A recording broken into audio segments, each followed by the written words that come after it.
तो कैसे दोस्तों, उम्मीद करता हूं कि अच्छे होंगे, मस्त होंगे। आज की इस वीडियो में हम जानेंगे कि यूपी कांस्टेबल का जो फॉर्म आया है उसे किस तरीके से हम फिल करेंगे और किन बातों का ध्यान रखना है। तो चलिए स्क्रीन पे हम चलते हैं और इन चीज़ों को स्टेप बाय स्टेप समझते हैं। तो दोस्तों सबसे पहले हम जान लेते हैं कि यूपी कांस्टेबल का जो फॉर्म आया है उसमें 4 स्टेप दिए गए हैं। अप्लाई ऑनलाइन का, ओटीपी को एक्टिवेट करने का, कैंडिडेट लॉगिन का और एप्लीकेशन को प्रिंट आउट करने का। नीचे जो ऑप्शन दिया गया है यहाँ पर, अगर आप रजिस्ट्रेशन नंबर भूल जाते हैं तो उसको किस तरीके से आप रजिस्ट्रेशन नंबर फिर से पा सकते हैं, अपना नाम और डेट ऑफ बर्थ और मोबाइल नंबर डालकर। दूसरी बात का ध्यान रखना है कि जो इसमें फ़ोटो आपसे मांगा गया है वो 20 KB से लेकर 50 KB के बीच में होना चाहिए और जो सिग्नेचर जो है वो 5 KB से लेकर 20 KB के बीच में सिग्नेचर भी होना चाहिए। और इस वैकेंसी के फॉर्म में जो सारे डॉक्यूमेंट्स है, जैसे 10 की मार्कशीट हुई, 12 की मार्कशीट हुई, जात निवास हो गया, इन चीज़ों को अपलोड करने के लिए आपको 50 से 100 KB तक का डॉक्यूमेंट्स बनाकर उसमें अपलोड करना है। डॉक्यूमेंट्स का जो प्रकार होगा JPG और PDF जो होता है, दोनों में अपलोड कर सकते हैं और भी उसमें ऑप्शन दिए गए हैं। और रही बात डिजी लॉकर की, तो डिजी लॉकर का ऑप्शन हम जब फार्म भरेंगे तो वहाँ पे देखेंगे कि इसको स्टार्ट किया गया है कि नहीं किया गया। तो चलिए हम चलते हैं सरकारी रिजल्ट की वेबसाइट पर, वहाँ से आवेदन करके देखते हैं कि कैसे हम करेंगे। तो दोस्तों सरकारी रिजल्ट की वेबसाइट पे देखिए हम आ चुके हैं और यहाँ पर हम यूपी कांस्टेबल का जो फॉर्म है, यहाँ यूपी कांस्टेबल का जो फॉर्म है उस पर हम क्लिक करेंगे और उसकी वेबसाइट पे चलेंगे। यहाँ पर देखिए अप्लाई ऑनलाइन का एक ऑप्शन आपको मिल जाएगा, जहाँ से आप क्लिक करके उसकी वेबसाइट पे डायरेक्ट जा सकते हैं। जैसे हम यहाँ पे क्लिक करेंगे और आप इसकी होम वेबसाइट पे आ जाएंगे और यहाँ देखेंगे कि यहाँ पे ग्रीन कलर का एक बटन बना है जहाँ पे अप्लाई ऑनलाइन लिखा है। जब आप इस पर क्लिक कर देंगे तो आपको इस प्रकार का कुछ इंटरफेस दिखाई देगा और यहाँ पे आपको अपनी पर्सनल जो जानकारियाँ होती हैं वो आपको यहाँ पे फिल करनी है। तो चलिए हम जान लेते हैं। यहाँ पे देखिए दिया है कि आवेदक का पहला नाम, अंतिम नाम और आवेदक का पूरा नाम, यानी कि यहाँ पे आपको फर्स्ट नेम लिखना है और यहाँ पे लास्ट नेम लिखना है और दोनों को जोड़कर यहाँ पे आपको पूरा नाम लिखना है। इन केस अगर आपके नाम में 3 नाम है, जैसे रमेश कुमार जायसवाल नाम होता है, तो ऐसे केस में आपको क्या करना है, पहले वाले में रमेश लिखना है और दूसरे वाले में जो है कुमार जायसवाल को यहाँ पे ऐड कर देना है और पूरा नाम आपको फिर से यहाँ पे लिख लेना है। ठीक है, उसके बाद हम आ जाएंगे यहाँ पे देखिए बस जन्म तिथि दिया हुआ, जन्म तिथि डाल लेंगे, फिर पिता का नाम यहाँ पे डाल लेना, माता का नाम डाल लेना है, फिर यहाँ पे आपको अपना जेंडर सिलेक्ट कर लेना है, फिर मोबाइल नंबर डालना है। मोबाइल नंबर को ध्यान दीजिएगा कि 2 बार डालने के लिए ऑप्शन दिया है ताकि आपसे गलती से भी गलती ना हो। ये बहुत बढ़िया ऑप्शन यहाँ पे आपको मिल गया है, ताकि कभी कभी होता है लोग मोबाइल नंबर गलत डाल देते हैं तो उनको बाद में चल के दिक्कत होती है। ठीक उसी प्रकार यहाँ पे देखिए आधार नंबर दिया हुआ है डालने के लिए। एक चीज़ का आपको ध्यान दीजिएगा, यहाँ पे जो भी ऑप्शन दिए हुए हैं सबके आगे स्टार बना हुआ है। जितने भी ऑप्शन दिए हुए हैं रेड कलर का स्टार बना हुआ है। इसका मतलब ये होता है कि ये जो स्टार बने हैं उस फील्ड को भरना अनिवार्य होता है। अगर आप उस फील्ड को नहीं फिलअप करते हैं तो आप आगे नहीं बढ़ सकते हैं। लेकिन यहाँ पर जो आधार कार्ड नंबर का ऑप्शन दिया है ये मैंडेटरी नहीं है। अगर आप चाहें तो यहाँ पे आधार नंबर डाल सकते हैं, अगर नहीं आप डालना चाहते हैं, अपना आधार नंबर गोपनीय रखना चाहते हैं तो आप यहाँ पे रख सकते हैं। ठीक, यहाँ पे आप मेल ID भर देंगे, उसको यहाँ पे दोबारा डाल देंगे ताकि कंफर्म कर लेगा तो ये गलत नहीं होगा। ठीक है, और यहाँ पे आप नीचे आ जाएंगे, नेशनलिटी यहाँ पे डाल के आप अगले लेवल पे चलेंगे। तो दोस्तों पर्सनल डिटेल को फिल करने के बाद जब आप 14 नंबर के कॉलम पे आएंगे तो यहाँ पूछ रहा है क्या आप उत्तर प्रदेश के निवासी हैं।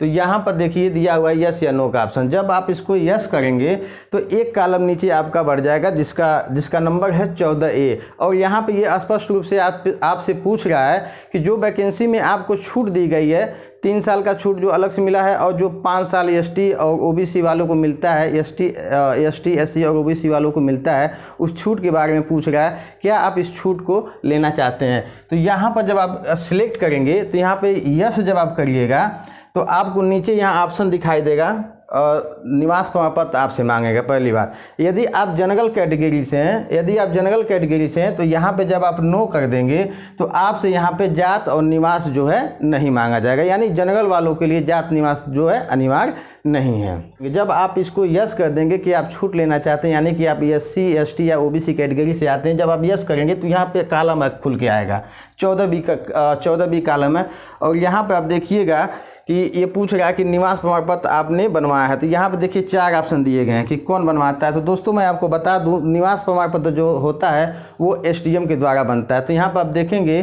तीसरे नंबर के कॉलम पे लिखा हुआ है सब डिवीज़न मजिस्ट्रेट। तो आपको इसको सिलेक्ट कर लेना। जब आप इसको सिलेक्ट कर लेंगे, यहाँ पे आपको इसका जो प्रमाण पत्र में डेट होता है वो यहाँ पे आपको डाल देना है, और उसके बाद उसका जो प्रमाण पत्र क्रमांक संख्या तो वो इंटर कर लेना है। उसके बाद यहाँ से आपको अपना जनपद सिलेक्ट कर लेना है। जनपद जैसे ही आप सिलेक्ट करेंगे उसके बाद हम आगे बढ़ेंगे,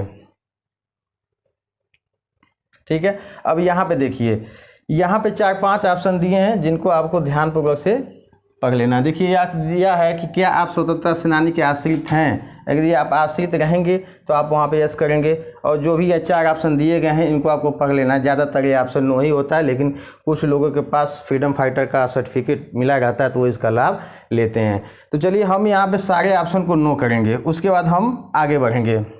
सारे ऑप्शन को नो करने के बाद जब हमें आएंगे तो यहाँ पे आपको यूपी बोर्ड जो हाई स्कूल और इंटर का मार्कशीट होगा वो आपको डिटेल यहाँ पे डाल लेना है। तो यहाँ पे स्पष्ट रूप से लिखा हुआ कि क्या चीज़ें क्या डालनी है।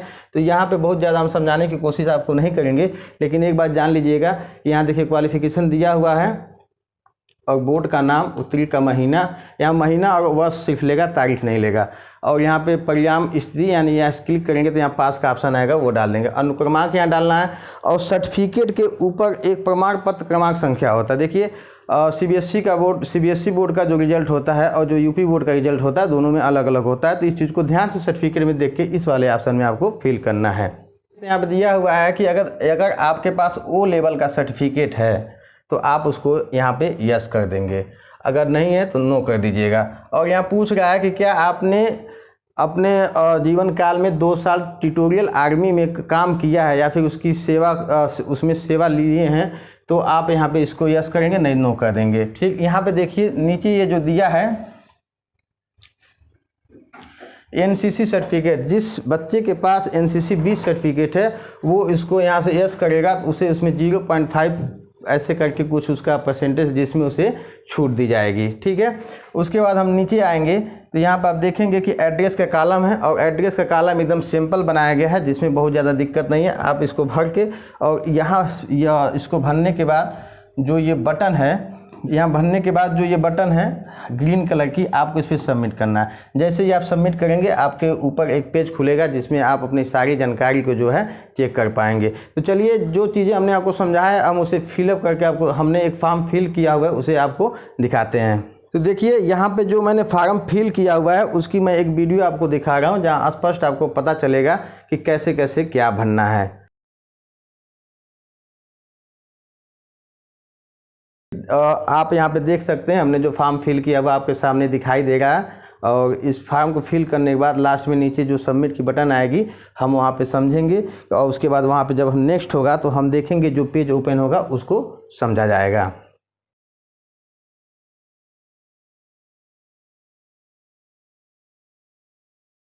तो देखिए जितनी चीज़ें हमने आपको सरकारी रिजल्ट की वेबसाइट पे बताई थी वो चीज़ें हम यहाँ पे फिल करके यहाँ पे लास्ट ऑप्शन तक आ चुके हैं। अब यहाँ पे देखिए हमने यहाँ पे एड्रेस जो फिल किया हुआ है, आप इस साइड में देखेंगे तो यहाँ पे ऊपर का ये जो पता है यहाँ पे एक एड्रेस होता है और जो दूसरा एड्रेस यहाँ पे होता है, यानी कि अस्थाई पता ये होता है। यदि आप कहीं रूम लेके रह रहे हैं या फिर कहीं किसी रिश्तेदार में रह रहे हैं तो आप यहाँ पे वहाँ का एड्रेस फिल कर सकते हैं। यदि आप सेम जगह पे हैं तो यहाँ पे एक ऑप्शन बना हुआ है, आप इस पे सेम एज पे क्लिक करके आप इसको जब क्लिक करेंगे तो ये सारा ऑप्शन ऑटोमेटिक फिल हो जाएगा, या फिर आप अलग अलग एड्रेस डाल सकते हैं। अब देखिए यहाँ पे जो बटन बनी हुई है यहाँ पे स्पष्ट रूप से लिखा हुआ है प्रीव्यू एंड सबमिट।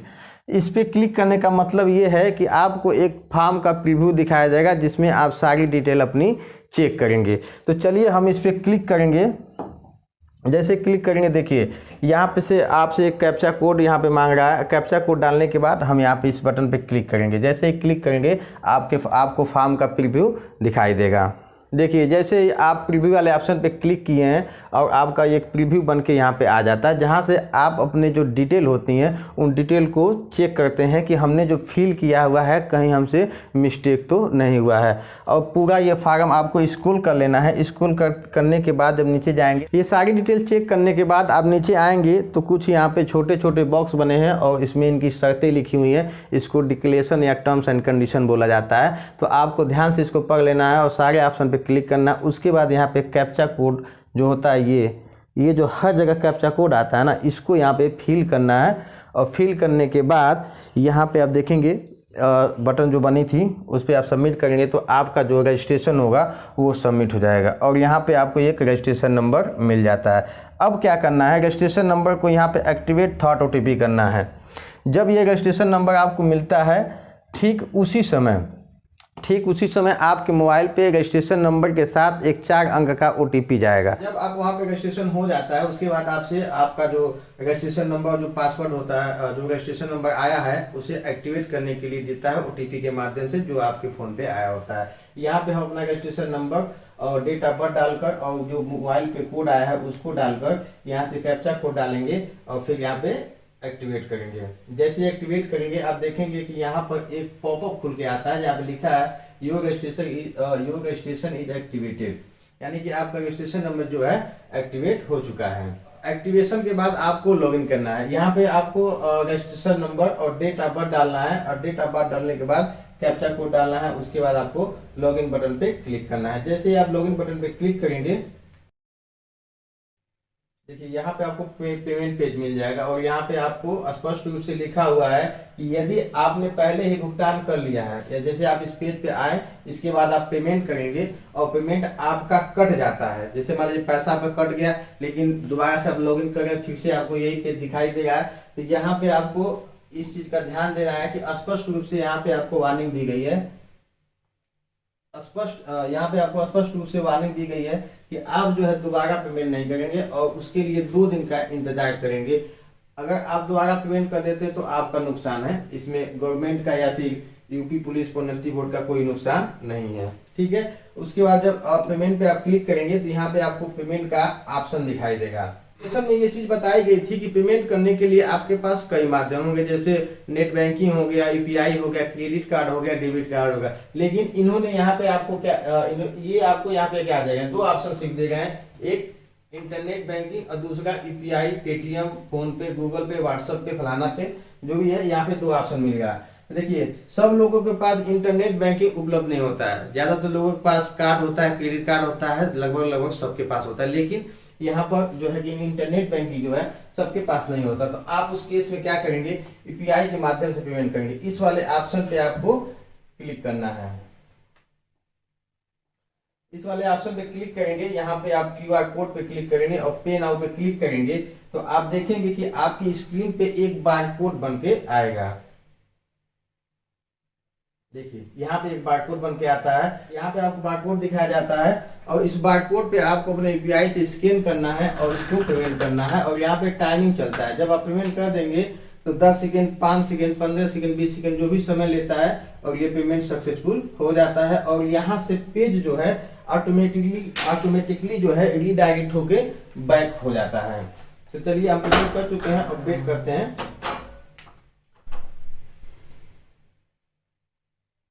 देखिए यहाँ पे हमारा पेमेंट सक्सेस हुआ और ये रीडायरेक्ट जो है बैक हो गया। अब हम आ जाते हैं अपने लास्ट और फाइनल पेज पे, जहाँ पे आपको अपना डॉक्यूमेंट जो है अपलोड करना है। जहाँ पे हमने आपको बताया था कि जो फोटो होता है वो 20 से 50 केबी के बीच में होना चाहिए, जो साइन होता है वो 5 से 20 केबी के बीच में होना चाहिए, और जो जात, निवास, आय और एनसीसी का जिसके पास डॉक्यूमेंट है वो डॉक्यूमेंट जो है 50 केबी से 100 केबी के बीच में होना चाहिए। यहाँ पे आप देख सकते हैं कि हम बारी बारी से फोटो, सिग्नेचर, यहाँ पे जो है कि 10 की मार्कशीट, फिर इंटर की मार्कशीट अपलोड कर रहे हैं। और यहाँ पे देखें कि हमने साइज बना के सबका रख लिया है। और एक एक के बाद जब एक डॉक्यूमेंट्स आप अपलोड करते हैं तो आपको एक पॉपअप विंडो में छोटा सा ऊपर हर अपलोड के बाद एक सक्सेसफुल चीज यहाँ पे दिखाई देती है, जिससे आपको अंदाजा लग जाता है कि हाँ हमारा डॉक्यूमेंट जो है अपलोड हो गया है।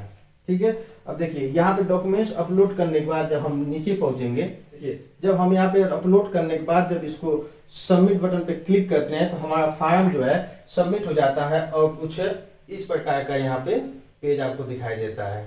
देखिए यहाँ पे पेज आपको दिखाई देगा और यहाँ पे स्पष्ट रूप से आपको लिख के आएगा। देखिए यहाँ पे लिख के आ गया है यू हैव, देखिए यहाँ पे लिख के आएगा you have successful complete your application Uttar Pradesh police requirement and प्रोनेटरी बोर्ड, प्लीज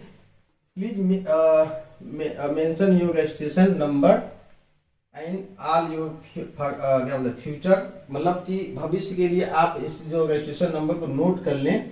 और यहाँ से देखिए जो इसके इस साइड में जो दिया हुआ है एक प्रिंट आउट एप्लीकेशन का बटन बना हुआ है और एक लॉग आउट का बना है।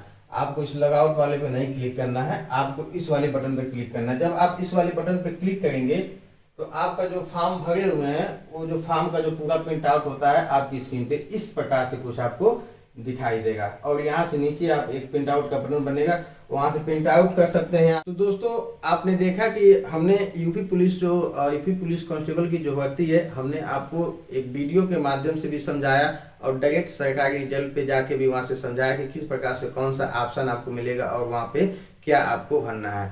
चलिए कुछ चीजें और आपको बता देते हैं जिनको आपको ध्यान रखने की जरूरत है। जैसे कि आप रजिस्ट्रेशन कर रहे हैं, सारी डिटेल आपने सबमिट की और सबमिट करने सारी डिटेल आप भर देते हैं। अब भरने के बाद जैसे ही आप सबमिट करते हैं तो फॉर्म तो सबमिट हो जाता है, स्क्रीन पे आपको रजिस्ट्रेशन नंबर भी मिल जाता है। लेकिन होता क्या है कि आपका जो OTP एक्टिवेशन का जो मोबाइल पे जाता है वो चीज जो है आपके मोबाइल पे नहीं पहुंचती, यानी कि आपको मैसेज नहीं मिलता है, फिर मेल में नहीं जाता है। हालांकि ये अक्सर कोई भी फॉर्म आता है तो अक्सर केस से देखने को मिलते थे। इस केस में आपको क्या करना है, देखिए दोबारा जब आप फॉर्म भरेंगे तो फॉर्म लेगा नहीं, क्योंकि जो आपकी सेम डिटेल रहेगी वो जो सिस्टम होता है वो उसको कैप्चर कर लेता है। और जब सेम डिटेल आप वही डालते हैं तो वो ऊपर एक पॉपअप बॉक्स में लिख के आ जाता है कि आप इस डिटेल से फॉर्म ऑलरेडी भर चुके हैं। तो ऐसे केस में आपको क्या करना है, अभी इनकी वेबसाइट पे ऐसी कोई चीज मेंशन नहीं की गई है कि जिसके माध्यम से आप दोबारा OTP भेज सकें। अभी आज ये पहला दिन है कि फॉर्म भरना शुरुआत हुआ है, तो हमारी ये पहली वीडियो है यूपी पुलिस प्रोन्नति बोर्ड के ऑनलाइन फॉर्म का। तो हमने 2-3 फॉर्म दिन भर भरे हैं तो हमें ये चीज देखने को मिली है कि OTP जब नहीं जा पा रहा है तो आपको क्या करना है। देखिए ऐसे केस में मुझे लगता है कि या तो आप वेट कर लीजिए, OTP नहीं आया तो 1 घंटा 2 घंटा बाद आ जाएगा, तब आपका हो सकता है, क्योंकि इसमें जो OTP आ गई है उसका कोई टाइम का बाउंडेशन नहीं है। जब भी OTP आपको मिलती है तब आप उसको सर्वर पे जाके उसे एक्टिवेट कर सकते हैं। चलिए देखिए वीडियो में एक चीज हमसे छूट गया है जिसको हम फिर से बैक अपनी वीडियो पे आकर उसे कवर करते हैं। देखिए यहाँ पर नोटिफिकेशन की वीडियो में हमने बताया था आपको कि जो डॉक्यूमेंट्स हैं वो डिजिलॉकर के माध्यम से अपलोड किए जाएंगे, लेकिन पूरा वीडियो हमने आपको दिखाया लेकिन आपको कहीं पर डिजिलॉकर का ऑप्शन नहीं मिला है। तो आप जब अपलोड वाले पेज पे जाते हैं तो यहाँ पर ऊपर आप देखेंगे, यहाँ पे नोट करके लिखा हुआ है कि डिजिलॉकर के माध्यम से प्रमाण पत्र अपलोड करने का लिंक शीघ्र उपलब्ध होगा।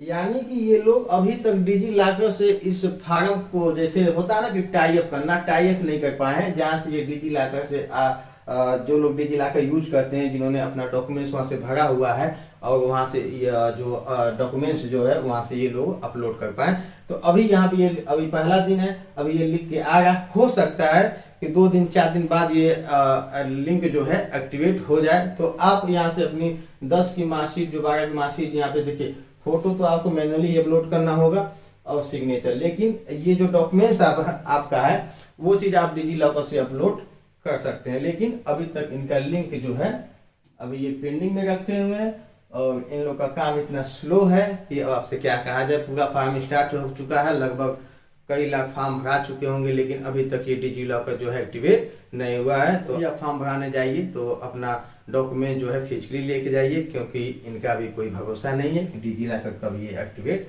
कर रहे हैं।